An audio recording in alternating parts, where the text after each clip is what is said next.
Ya aquí Pero ese no vamos a hacer. ya hicimos. Por eso, bueno. Sé que lo leo, no lo Toca repito. hueso. Creo que otra cosa es el examen. ¿Qué no?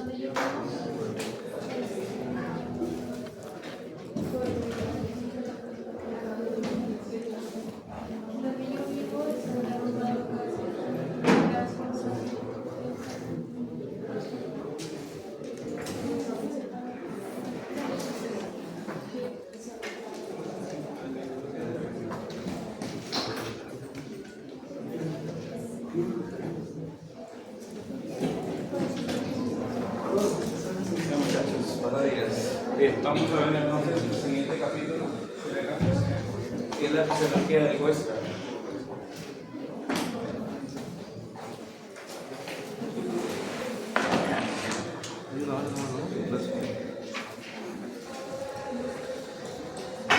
Bueno, para poder hablar de lo que es la fisiología del hueso, en esta primera parte, que es la teoría, sí tenemos que hablar de la parte netamente celular. Bueno, recordemos un poco esto. El hueso, como sabemos, desde el momento del nacimiento, deriva obviamente el hueso de lo que es el mesodermo. Y vamos a ver que la osificación, o sea, este proceso de formación del hueso, hay dos tipos de osificación. Hay una osificación que se llama endocondral, que es para los huesos largos, y hay una osificación que se llama intramembranosa, que es para los huesos planos. En el caso de los huesos cortos, tenemos una osificación de tipo mixto. Bien, entonces, al formarse, ¿no?, estas estructuras, nosotros hay que ver que tiene que haber una célula que tiene que encargarse de formar justamente el hueso. Pero el hueso en sí, ¿qué es? El hueso contiene lo que se conoce como matriz ósea, ¿ya? Y esa matriz, ¿ya?, está formada por una célula que se llama osteoblasto, con B, ¿ya? Osteoblasto. Entonces, el concepto blasto normalmente es una célula inmadura y es el responsable de la formación del hueso, ¿ya? Entonces se encargan de formar, pero ¿a partir de qué lo hacen? O sea, ya la célula forma una matriz, pero ¿esta matriz qué contiene? La matriz contiene justamente un componente orgánico y un componente inorgánico. El componente orgánico normalmente es el colágeno, que es la estructura o el componente en este caso más importante de esta composición. Pero del inorgánico está la llamada hidroxiapatita. ¿Ya? La hidroxiapatita no es otra cosa que una mezcla de fosfato de calcio con hidróxido de calcio, ¿no? De tal manera que cuando uno habla de hidroxiapatita, habla por supuesto acá, en el caso de lo que es el calcio, acá, fíjense, miren, este es el fosfato de calcio, es su fórmula del fosfato de calcio, y esto es el hidróxido de calcio, ¿correcto? Entonces, esto de acá me va a dar una mezcla, en este caso mineral, que se llama hidroxiapatita. Por eso lo dije, que tengan en cuenta. Bien, pero el hueso cuando se forma como una masa, ¿no? Entonces no es una estructura que digamos que hay un patrón específico, sino que existe otra célula que se encarga justamente de hacer ese remodelamiento. Pero para hacer ese remodelamiento, la célula hace el efecto contrario. ¿Me explico? La primera utiliza el mineral, en este caso los fosfatos o el hidróxido de calcio, en este caso como calcio, y lo utiliza para formar, o sea, hace síntesis, en la palabra, síntesis de matriz ósea. Y al hacer síntesis de matriz ósea, lo que hace es sacar el calcio de la sangre. Y al sacar el calcio de la sangre, por eso es que los niveles de calcio disminuyen en sangre, pero aumentan en el hueso, ¿correcto? Pero la otra célula que remodela hace el efecto contrario, es decir, va a degradar el hueso, a eso se llama resorción ósea, y los niveles de calcio que estaban en el hueso los va a depositar en la sangre. O sea, hace el efecto, en este caso la función distinta. Una aumenta los niveles de calcio, ya sabemos por qué, porque saca el hueso por la resorción, y la otra disminuye los niveles de calcio, ¿no? Porque utiliza obviamente el calcio de la sangre para almacenarlo en el hueso. Esta otra célula no es una célula propia del hueso, es un macrófago, y ese macrófago se llama osteoclasto, ¿no? Entonces, osteoblasto y osteoclasto van a cumplir una función, ambos, tiene que haber un equilibrio por supuesto, para formar hueso, o sea, síntesis de matriz ósea, y la otra que es la que degrada, o sea, la resorción ósea. La célula no actúa sola. La célula tiene que actuar por el flujo de alguien tiene que estimular. Y normalmente acá la célula que tiene receptores es el osteoblasto. El osteoblasto, que es la célula propia, tiene influjo de dos hormonas, que es la paratormona y la calcitonina. ¿Sí? Entonces, como ven, para poder hablar de lo que es la función o la fisiología del hueso, tenemos que irnos hasta el nivel celular para poder entender cómo es este proceso. Ahora, aquí en esta imagen, ya yendo para poder trabajar con las diapositivas, nosotros estamos viendo acá un corte del hueso, ¿no? Un corte en el cual podemos ver que la parte externa, ven acá muchachos, acá, este es un hueso largo, este sería la parte central y este sería la parte externa, la parte lateral. Entonces, en esta parte lateral hay que recordar que el hueso aquí tiene tejido compacto, ¿sí? La parte externa. Y en este tejido compacto recordemos que el hueso por fuera tiene una membrana que lo reviste, que se llama periósteo. Ahora, una cosa importante, el periósteo, pues imagínate, vamos a imaginarnos que tú tienes un tubo y le colocas una cinta de embalaje. ¿Estamos de acuerdo? Entonces, si uno retira lentamente esa cinta de embalaje, lo que pasaría en el hueso, vamos a ver que hay unos filetes que lo unen. Esas filetes, esas uniones, esas prolongaciones se llaman fibras de Charpey, ¿ya? Entonces las fibras de Charpey vienen a ser prolongaciones, ¿ya?, de colágeno que unen el periósteo al hueso, ¿ya? Hay que tener en cuenta eso. Pero dentro de lo que es el hueso como tal, y lo que estamos viendo es que cuando uno hace este corte, acá por ejemplo se ha hecho este corte, ¿no?, vamos a ver que por dentro, este hueso, recuerda que este es el compacto. Este hueso compacto está formado por unas estructuras que se llaman sistemas de Haber, ¿correcto? Entonces lo que ya estás viendo acá al costado es un sistema de Haber. Sinónimo del sistema de Haber, osteona. Cuidado que hay varios términos acá, osteona. ¿Y qué contiene este sistema de Haber? Primero, contiene un conducto central. Ese conducto central se llama conducto de Haber. Y los conductos de Haber, ven acá, normalmente van a contener que vasos sanguíneos, porque recuerda que el hueso es una estructura dinámica, pareciera que no lo fuera, pero tiene vasos sanguíneos. Y normalmente el sistema de Haber lleva el eje del hueso. En otras palabras, si es un hueso largo, el conducto de Haber tiene que tener la misma disposición. ¿Estamos de acuerdo? Pero como podemos ver, hay serían los vasos sanguíneos que están en el sistema de Haber. Pero estos vasos se pueden comunicar de manera transversal. ¿Estamos de acuerdo? O sea, no es que estén separados uno del otro, sino que entre ellos puede haber una comunicación. Y estas comunicaciones se llaman conductos de Boltzmann. Así es. Los conductos de Haber se comunican uno con otro a través de los conductos de Boltzmann. Muy bien. Ya, pero ese es el conducto. ¿Correcto? Ese es el conducto. ¿Qué hay por fuera? Vamos un poco más afuera. Afuera nosotros lo que vamos a ver acá, muchachos, esto que ves acá en blanco, ¿estamos de acuerdo? Eso que ves en blanco se llaman laminillas concéntricas, ¿correcto? Que obviamente están formadas por matriz ósea, laminillas concéntricas, ¿correcto? Pero también puedo ver, ahí viene el tema, que veo unas células acá. ¿Qué sucede, muchachos? Normalmente el osteoblasto está por fuera y forma hacia adentro la matriz ósea, de fuera hacia adentro. Pero algunos de estos osteoblastos se van a quedar atrapados dentro de él. Entonces, al quedarse atrapados, ya no cumplen con su función, en este caso, sintética. Entonces pasan a ser parte de, o sea, van a ser parte de la estructura. Estas células que están dentro ya del sistema de Haber se llaman los osteocitos, ¿correcto? Entonces, un osteocito no es otra cosa que un osteoblasto, ¿estamos de acuerdo o no?, que maduró y se quedó atrapado dentro de lo que es el sistema de Haber. ¿Estamos de acuerdo? Dentro del sistema de Haber. Muy bien. Ahora, pero ese es el hueso compacto. Pero por dentro, vamos a ver acá, ya sea en las epífisis, o sea, en los extremos de los huesos, o en la parte central, nosotros vamos a ver que acá el hueso es trabecular, hueso esponjoso. un hueso que tiene poros, pero estos poros que ves acá no están vacíos, sino que esos poros contienen células hematopoyéticas, a las cuales se le conoce como médula ósea roja, ¿correcto? Médula ósea roja. Y que por supuesto es otro capítulo para hablar acerca de estas funciones. ¿Ya? Bien.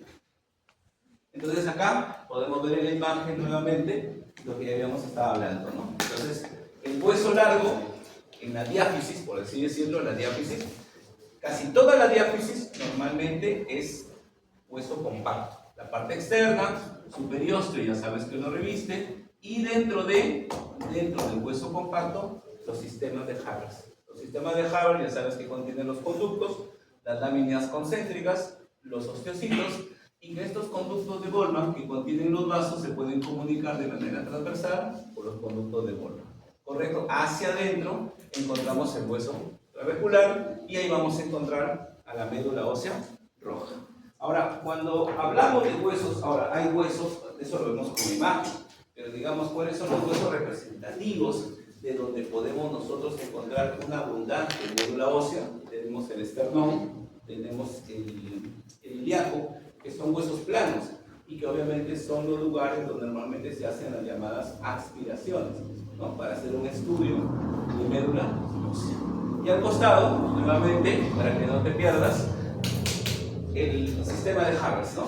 Algunos se llaman sistema habersiano también, ¿no? La parte central, que contiene obviamente a los vasos sanguíneos, las laminillas, las células, y por supuesto también vamos a encontrar que en la parte del límite externo encontramos por supuesto al osteoclasto, ¿no es cierto?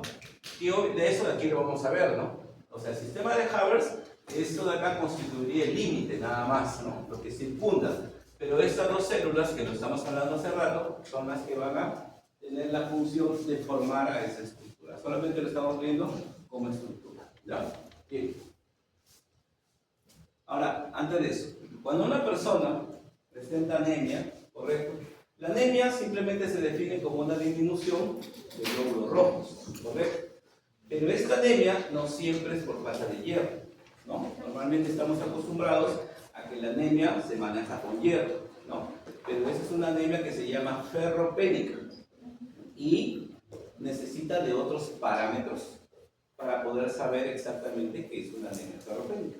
Pero normalmente ante esos casos siempre te dan tu suplemento de sulfato ferroso y obviamente alimentos ricos en hierro. Pero hay otros tipos de anemia, ¿no? Entonces, las anemias, por ejemplo, aplásicas, que ya están asociadas a un cáncer, a una leucemia, son aquellas donde el problema no es el hierro, sino el problema es la médula ósea, ¿correcto? Entonces se llama así anemia plástica porque se encuentra una disminución de la población de las células hematopoyéticas en estos huesos que contienen, en este caso, a la médula ósea. Hay otras anemias que están asociadas a infecciones, paludismo, por ejemplo, malaria, justamente ahí hay una lisis. Significa entonces que el tiempo de vida de un glóbulo rojo, que debe ser de 100 a 120 días, es mucho menor. ¿Por qué? Porque estos microorganismos, el plasmodium, así se llama el agente causal del paludismo, el plasmodium, parasita el glóbulo rojo. Y al parasitarlo lo destruye. Y obviamente lo destruye antes de su tiempo de vida, ¿no? Entonces, al haber esa disminución, es una lisis rápida. Y acuérdense que en el glóbulo rojo hay hemoglobina. Y al haber hemoglobina, la hemoglobina se va a empezar a metabolizar. Y uno de sus productos intermedios de la hemoglobina es la bilirrubina. Y la bilirrubina, cuando está incrementada en sangre, le produce una coloración amarillenta de la piel que se llama ictericia. Entonces es una anemia, o sea, hay palidez, pero aparte hay ictericia. Obviamente con cuadros febriles, porque en una anemia ferropénica, o sea, por falta de hierro, no hay. La persona tiene, ¿qué tiene una anemia ferropénica? Tiene decaimiento, sueño, ¿no? Caída del cabello, uñas frágiles, ¿sí? Fatiga. En cambio, en la anemia hemolítica, si hay fiebre, porque obviamente hay un cuadro infeccioso del promedio. Entonces, hay signos que nos van a ayudar a diferenciar una anemia de la otra. Bueno, seguimos. Aquí podemos ver ya este fenómeno, ¿no? En la cual, como podemos ver, siempre en el borde, vamos a encontrar a los osteoblastos. ¿Estamos de acuerdo? El osteoblasto normalmente es una célula que es mononuclear, un solo núcleo. Pero el osteoclasto, ¿qué viene a ser? Viene a ser una célula multinuclear. Y como tal, tiene que haber sido derivada de. Entonces, las células que forman los macrófagos son los monocitos. Cuando existe algún estímulo, normalmente se envían señales para que el monocito salga de sangre periférica, o sea, está en la sangre circulando, pero se va hacia un tejido, en este caso el hueso, pero se van a fusionar. Y esta fusión me origina un macrófago, que nosotros le llamamos osteoclasto. Entonces, este osteoclasto degrada al hueso, ¿correcto? Y en esa degradación origina el remodelamiento o el moldeamiento del hueso, ¿correcto? Entonces tiene que haber en ese caso un equilibrio, ¿verdad? Y aquí vamos viendo un poco ya la parte de la fisiología de esa resorción. Entonces, ¿cuál es el punto de partida? Cuidado acá. Entonces acá tenemos, pues ahí tenemos al osteoclasto, vamos a célula multinucleada, y acá tenemos al osteoclasto. Entonces hay que entender un poco esa parte. Muchachos, el osteoclasto normalmente va a sintetizar unas sustancias que se llaman RANL. Y este RANL, ¿correcto? Este RANL lo que hace es estimular a los monocitos, que ya sabemos que están ¿dónde? En sangre periférica, en los vasos sanguíneos. Una vez que se han estimulado, como ya sabemos, estos monocitos se van a fusionar. Y al fusionarse, me originan esta célula que se llama osteoclasto. ¿Correcto? Ya. Tenemos el osteoclasto, entonces la pregunta es, ya sabemos que lo va a degradar. Perfecto. ¿Pero qué va a degradar? Hemos dicho, va a degradar matriz ósea. Y la matriz tiene dos componentes, un componente orgánico y un componente inorgánico. Entonces, para poder desarrollar eso, entonces, dentro de lo que es el osteoclasto, tenemos justamente un ácido, el cual se va a disociar. Y es el hidrogenión, también se le llama protón, el responsable de producir toda esta lisis del hueso. Además, como pueden ver, también tiene colagenasa. Claro, tiene que haber colagenasa. ¿Por qué? ¿Por qué? ¿Por qué? Porque hay colágeno, pues en el componente inorgánico, ¿no? El concepto asa, ¿qué es? Enzima que degrada el colágeno. ¿Estamos de acuerdo? Entonces uno dice, pero ¿y por qué el ácido? Recordemos un poco de química. Las sales, correcto, son sensibles a los ácidos. Normalmente los ácidos, ¿cuál es una de las características de un ácido? Corroe. Los ácidos son corrosivos, ¿correcto?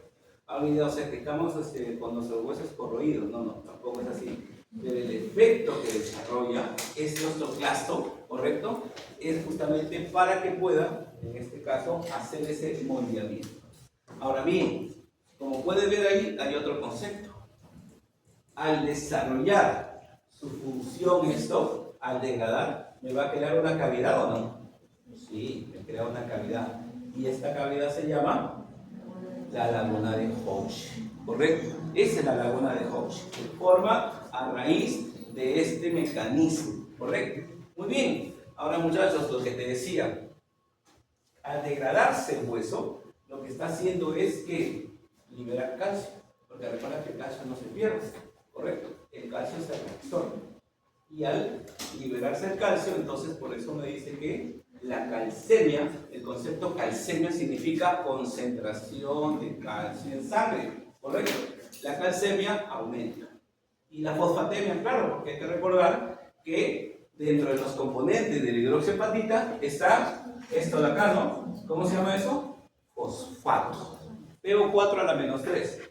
Fosfato, ¿correcto? Entonces el fosfato también aumenta. En este caso, por el fósforo. ¿Estamos de acuerdo? Algunos lo consideran como fósforo, pero ya saben que no es así. Y otros lo consideran como fosfatemia. En este caso, como ion, porque en realidad el fósforo se encuentra como ion.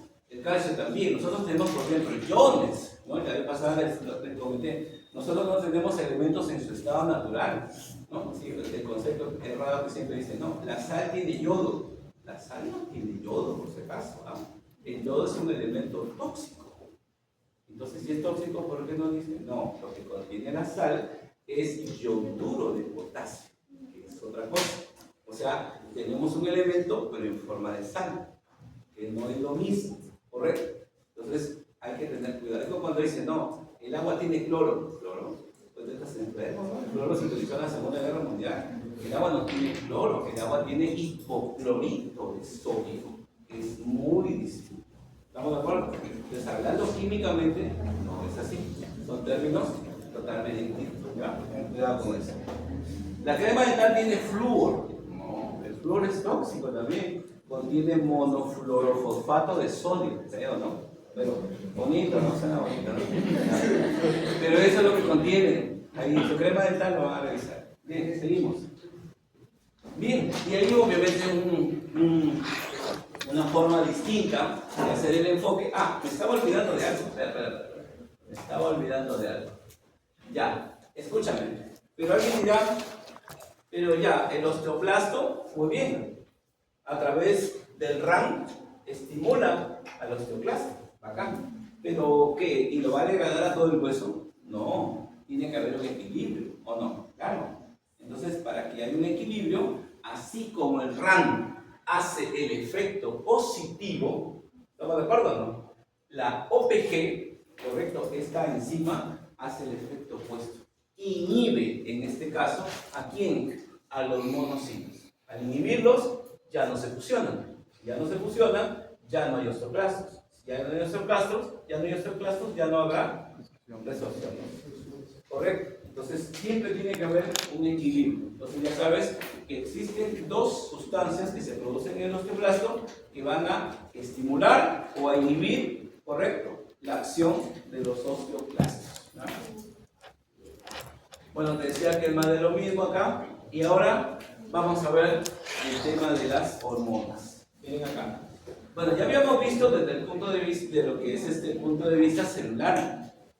Pero, mira acá.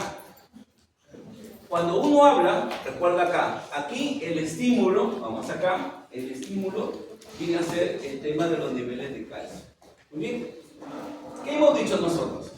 Recordemos, el osteoblasto lo que hace que es sintetizar matriz ósea. Y al sintetizarla, lo que hace es tomar el calcio de la sangre para formar esa matriz, ¿correcto? Pero lo que está provocando es una disminución del calcio. O sea, eso se llama una hipocalcemia. ¿Estamos de acuerdo o no? Digamos una hipocalcemia fisiológica, hipocalcemia. Entonces, nosotros el calcio no solamente lo utilizamos para el hueso, también lo utilizamos para ¿qué? Es el cuarto factor de la coagulación. Participa en la contracción muscular. Entonces, se utiliza en muchas funciones el calcio. Entonces, es necesario que la sangre contenga siempre niveles normales de calcio. Entonces, ¿cómo es que nuestro cuerpo hace que el calcio vuelva a sus niveles normales? Entonces, al disminuir el calcio, va a activarse la paratormona. Recordemos, la paratormona es una hormona que se produce ¿dónde? En las glándulas paratiroides. ¿Estamos de acuerdo? Glándulas paratiroides. Esta glándula, ¿dónde se encuentran las glándulas paratiroides? En los extremos, ¿cierto? ¿De quién? De los lóbulos tiroideos. Hay que especificarlo porque si uno utiliza la palabra tiroides, yo podría pensar que la glándula paratiroides está a nivel del istmo. Y el istmo no están justamente en los lóbulos, ¿no? En los polos superiores e inferiores, ¿correcto? Ahí vamos a ubicar. Y dentro de lo que es la glándula paratiroides, ¿qué vamos a encontrar? Células. ¿Cómo se llaman esas células? Células principales, ¿correcto? Entonces las células principales ¿de quién? De lo que es la glándula, o de las, porque son varias, de las glándulas paratiroides, se encargan de sintetizar paratormona. ¿Estamos de acuerdo? Muy bien. Ahora, entonces la pregunta es, ¿qué hace la paratormona? Como hemos visto acá, la paratormona, ¿a nivel de quién? A nivel de lo que es de lo que viene a ser el osteoblasto, ¿no es cierto? Estimula a quién. Recuerden, si se han dado cuenta, ahí esa es otra cosa que hay que tomar en cuenta. El osteoclasto, escúchame bien, el osteoclasto no tiene un influjo directo hormonal. no hay un receptor, o sea, este es el osteoclasto y tiene un receptor para la paratormona. No es así. Si se han dado cuenta, ¿quién se encarga de eso? ¿Quién es? El osteoclasto. El osteoclasto produce el RAN. ¿Estamos de acuerdo? Y el RAN estimula al monocito. Y el monocito, macrófago, y ahí está el osteoclasto. Lo que quiere decir entonces que la paratormona no actúa de manera directa, lo hace de forma indirecta. Entonces primero lo va a estimular ¿a quién? Al osteoclasto, ¿correcto? Y este a su vez al osteoclasto. Ten cuidado con ese concepto. Entonces, ahí ya, porque tú dices, pero la resorción es del osteoclasto, claro, pero ya sabes el mecanismo. Entonces, en el hueso va a haber resorción. ¿Y qué hemos dicho nosotros? ¿Qué es la resorción? Es la degradación del hueso. Y al haber degradación, ¿qué va a pasar? Ese calcio de la hidroxiapatita, ¿estamos de acuerdo o no? ¿Va a pasar a dónde? A la sangre. Y al pasar a la sangre, aumentan los niveles. Entonces ahí va a haber, se va a equilibrar. ¿Estamos de acuerdo? Pero no es el único mecanismo. ¿Por qué? Porque también actúa a dos niveles más. ¿Correcto? ¿Cuáles son esos niveles? A nivel intestinal y a nivel renal. Entonces vamos viendo un poco esa parte, ¿no? Vamos a la parte renal. A nivel renal, muchachos, ¿qué es lo que va a pasar? Para que el calcio, ahí viene el tema, para que el calcio se pueda reabsorber, necesitas algo más que el osteoclasto. ¿Por qué? Porque hay que recordar que el calcio, ¿de dónde viene? De la dieta, ¿no es cierto? De las comidas. Tú consumes alimentos que tienen calcio, ¿o no? Pero para que se pueda absorber el calcio, recordemos que el calcio es un ion, ¿correcto? Un ion bivalente, es Ca+2. No es tan sencillo absorber el calcio. No es como el sodio, el potasio, ¿no? Pero el calcio tiene que verse favorecido tanto por hormonas como por una vitamina, la vitamina D, ¿correcto? Y hay que recordar que la vitamina D, primero nosotros consumimos obviamente algunos alimentos carotenos que van a la piel y que desde la piel empieza todo un mecanismo, toda una cascada que va a terminar en el riñón y que va a formar la vitamina D activa, ¿correcto? Entonces primero son preformadas y luego hay toda una cascada para activar esa vitamina, ¿ya? Muy bien. Y ahí la importancia, ¿por qué una mujer? ¿Por qué ustedes están aquí? ¿Correcto? Las mujeres, desde que empieza su menarquia, es una mujer que está en lo que se llama una edad reproductiva. ¿Estamos de acuerdo? ¿Qué sucede? Y a mí dirán, ¿pero por qué ese concepto? Porque durante ese periodo, desde la menarquia hasta la menopausia, la mujer produce altos niveles de estrógenos y progesterona. Y esas hormonas son las que ayudan a absorber el calcio con facilidad. ¿Correcto? Durante ese tiempo, la mujer debe tener una alimentación adecuada que permita tener una reserva de calcio en su hueso. Porque el hueso es la reserva, el 99% del calcio está en el hueso. ¿Sí? ¿Qué pasa después de la menopausia? Esas hormonas ya no se producen en esas cantidades. Lo que significa entonces que va a ser más difícil absorber el calcio. O sea, no es que no se va a absorber, pero es más complicado. En otras palabras, del 100% después pasará a ser el 50%. ¿Correcto? Entonces, ¿qué va a pasar? El cuerpo necesita calcio y lo que va a hacer es empezar a utilizar el calcio del hueso. Si tú tienes una buena reserva de calcio, vas a vivir tu vida de forma placentera. Pero ¿qué pasa si no tuviste una adecuada alimentación?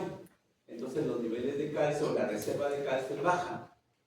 ¿Y qué va a pasar? Que al estar utilizando todo el tiempo, ¿no?, ese calcio, la mujer va a desarrollar dos cuadros.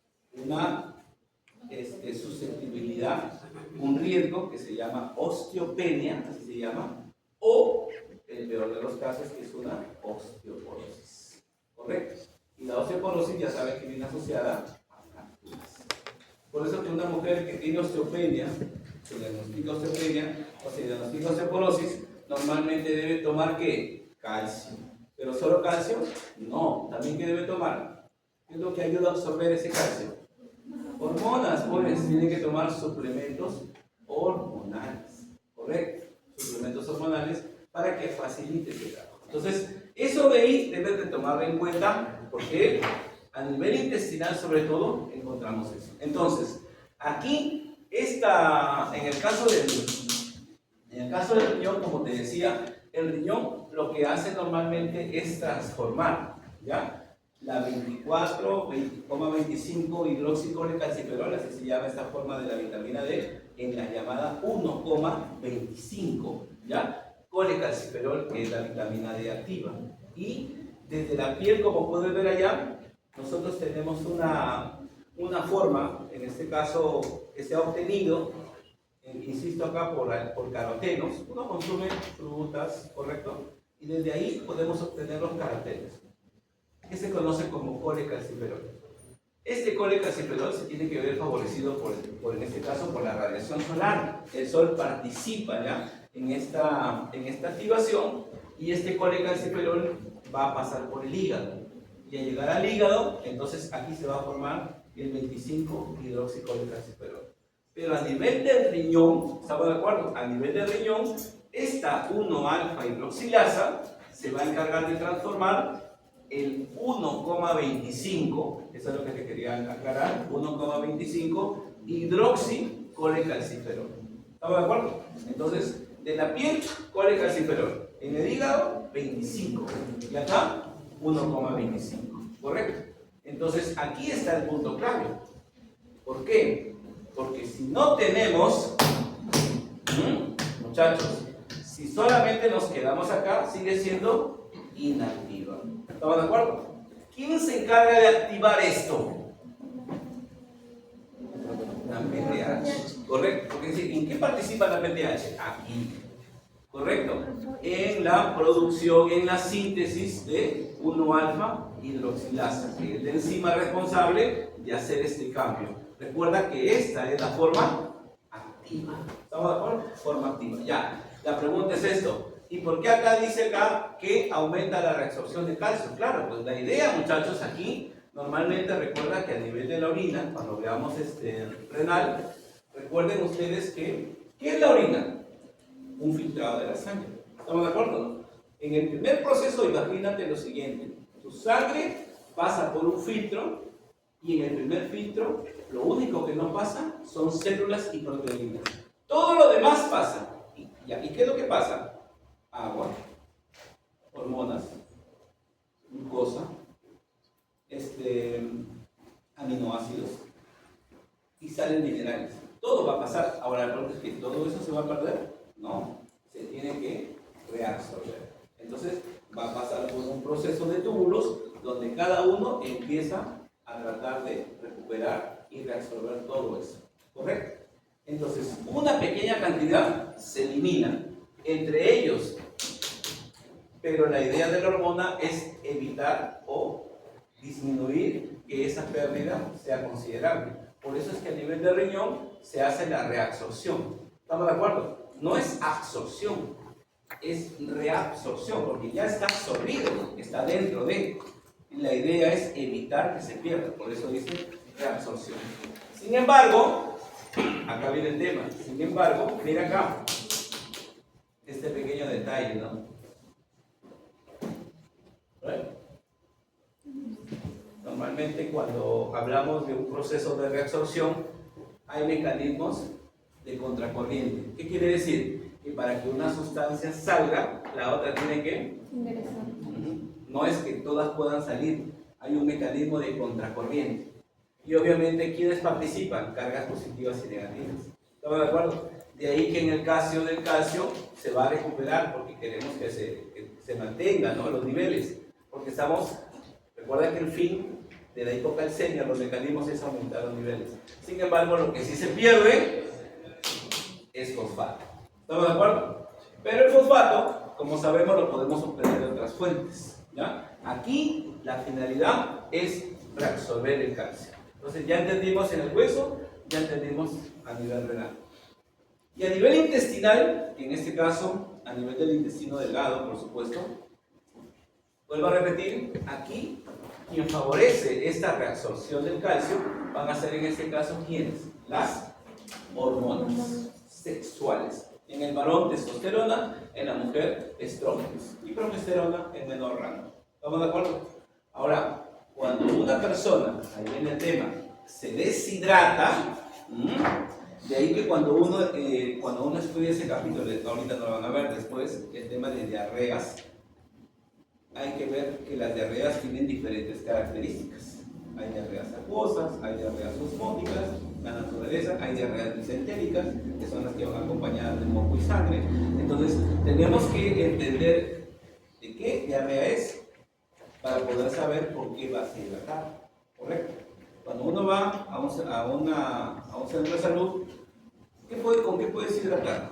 Cloruro de sodio, que es lo más común, pero también existe la llamada solución polielectrolítica.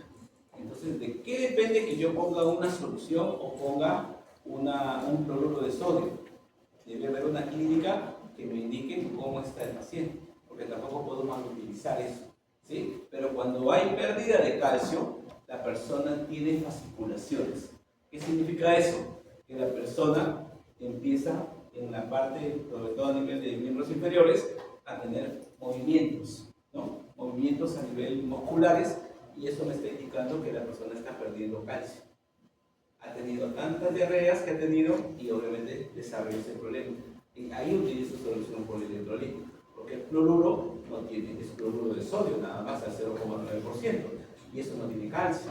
Entonces necesito colocarle calcio. Entonces, tenemos que ir entendiendo eso para poder saber utilizar este tipo de productos, ¿ya? Entonces, esto de acá es el mecanismo de la paratonina, ¿ya? Bien. Y nos vamos con la otra, ¿no? Con la otra hormona. Ven acá. En esta hormona, como ves acá, el mecanismo o el estímulo es diferente. Porque acá tenemos una hipercalcemia. ¿Estamos de acuerdo, no? El nivel de calcio está arriba, ¿sí? Entonces, ¿qué pasa cuando el nivel de calcio está aumentado? Recordemos que los minerales pueden hacer efectos en el sistema nervioso por un aumento o por una disminución. Ya, pues acá. Entonces, por eso se habla siempre de valores normales. Entonces, ¿qué pasa si encontramos una hipercalcemia? Hay que recordar nosotros que la tiroides, ahora vamos con la glándula tiroides, como ya sabemos, ¿qué tiene por dentro, desde el punto de vista histológico, la tiroides? Folículos tiroideos. ¿Sí? Y estos folículos, vamos un poco para ilustrar acá. Pero muchachos, un folículo es como una esfera, pero si yo hago un corte, se vería de esta manera, ¿no? Acá, una estructura de esta forma. Ahí. Son células cúbicas, ¿estamos de acuerdo? Eso sería, muchachos, un folículo. Y por supuesto por acá vamos a colocar otro folículo. Entonces, los folículos son estructuras, en este caso, como te dije, casi esféricas, y obviamente que van a tener por dentro un contenido, ¿ya? Un contenido, que es acá, ¿cierto? Una proteína que va a estar dentro, ¿no? Aquí, en esta región, se van a sintetizar la T3 y la T4, que son hormonas tiroideas. Sin embargo, aquí viene el tema, por fuera, nosotros nos vamos a encontrar, aquí muchachos, por fuera, con otras células, aquí, otras células. Esta de acá, ¿estamos de acuerdo? Esta célula que está afuera, ya recuerda que estos de acá vienen a ser los folículos, ¿ya? Estos son los folículos tiroideos, ¿ya? Por fuera, nosotros vamos a encontrar a esta célula que tiene dos nombres. Se le puede llamar célula C, así se le llama, o también se le llama célula parafolicular, ¿correcto? Célula C o parafolicular, esa célula que está ahí. Entonces, esa célula no cumple una función endocrina. O sea, me refiero a que tenga que formar T3 o T4, ¿no? Que son hormonas, digamos, de acción generalizada, sino que forma solamente una hormona que se llama calcitonina, ¿correcto? Y la calcitonina, entonces, es la que haría el efecto, en este caso, opuesto. Sin embargo, no tiene la potencia, ahí viene la palabra, no tiene la potencia de la paratormona, ¿correcto? No tiene esa potencia. Sin embargo, los mecanismos van a ser distintos. Entonces acá, ¿qué hace la calcitonina? ¿Sobre quién actúa la calcitonina? Sobre los osteoblastos. Ah, ya. ¿Para qué? Para la síntesis de ¿qué? De matriz ósea. ¿Correcto? Sintetiza la matriz ósea y al sintetizar la matriz ósea, ¿qué está haciendo? Tomando el calcio de la sangre, ¿estamos de acuerdo? ¿No? Para llevarlo al hueso. Entonces lo que está haciendo es una disminución de calcio en sangre. Entonces la calcemia empieza a disminuir. Recuerda que estamos hablando que el estímulo es una hipercalcemia. Y ante una hipercalcemia lo que hace es disminuir el calcio en sangre. A nivel renal, como puede ver, hace el efecto, en este caso, ¿de qué? Va a que, ¿cómo se llamaba esta enzima? Ya te olvidaste. La 1-alfa hidroxilasa. Entonces, a ese nivel es como si bloqueara esta enzima, y obviamente la 25 cólica ciferol, ¿te acuerdas o no? Que estaba en el hígado, ya no se va a poder transformar en 1,25. ¿Correcto? Acá se anula ese mecanismo. Entonces, en otras palabras, es como si inhibiera la acción de la vitamina D. Y al disminuir la acción de la vitamina D, el calcio ya no se va a recuperar, ¿no es cierto? Por eso es que acá se habla del opuesto, excreción. O sea, acá va a haber pérdida, porque la idea es que es como cuando tú tienes, le decía, ¿no? Cuando uno tiene fiebre, digamos, las sustancias responsables de generar ese calor es el agua. El agua tiene un alto calor específico. Entonces, cuando tú utilizas un paracetamol o un ibuprofeno, el mecanismo ¿cuál es? Eliminar el agua ¿por dónde? Cuando tú sudas, ya sabes que ya está pasando la fiebre, ¿no? Cuando no sudas es el problema, no estás preocupado ahí, es caliente por acá. Pero el sudor es una forma de eliminar, en este caso, el calor a través de la pérdida de agua. Igual acá. Entonces, la idea es eliminar este calcio, excretarlo. Pero no va solo, porque el calcio tiene un hermano ahí, incluso los dos son metales de oro. ¿Te acuerdan de su tabla periódica, no? Grupo 2B, ¿no? Así está. Calcio, magnesio, estroncio, bario. ¿Sí se acuerdan, no? Ya. Entonces, escúchame, esos dos van juntos. Y por eso es que hay que recordar que acá, o sea, obviamente no cobra importancia para lo que nosotros estamos hablando, pero hay que recordar que ambos se van a eliminar. Y obviamente acá cambia, ¿no? Porque hemos dicho que como es un mecanismo de ¿qué? De contracorriente, si sale el positivo, ¿no es cierto? Tiene que recuperarse el negativo, que viene a ser en este caso el fosfato. Por eso es que el fosfato se tiene que reabsorber, ¿correcto? Y acá, a nivel de lo que es, de lo que viene a ser el intestino, entonces aquí, ¿qué es lo que buscamos? Ahí debe haber, bueno, acá, perdón, aquí lo voy a cambiar, debe ser ahí en negativo, ¿no? Acá, tiene que ser negativo, ¿no? O sea, disminuye la reabsorción de calcio. ¿Estamos de acuerdo? O sea, las hormonas ya no participan a ese nivel. ¿Estamos de acuerdo?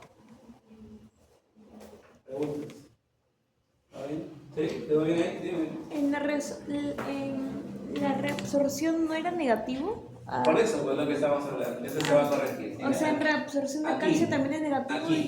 Aquí debe estar negativo. ¿Y en el otro también? ¿En reabsorción? No, acá. Los dos son positivos. Claro, pero en este caso. No, perdón, tiene razón, ahí debe ser excreción de calcio. ¿Ya? Excreción de calcio. Acá no está bien, acá en positivo porque aumenta la reabsorción y aumenta la excreción. Está bien, ahí debe ser aumenta la excreción de calcio. ¿Estamos de acuerdo? Aumenta la excreción. Y lo corrijo para eso. ¿Ya? Bien, chicos. Ahora el marcador, ¿qué es? Ya él, ¿no? Todo bien. Todavía está así.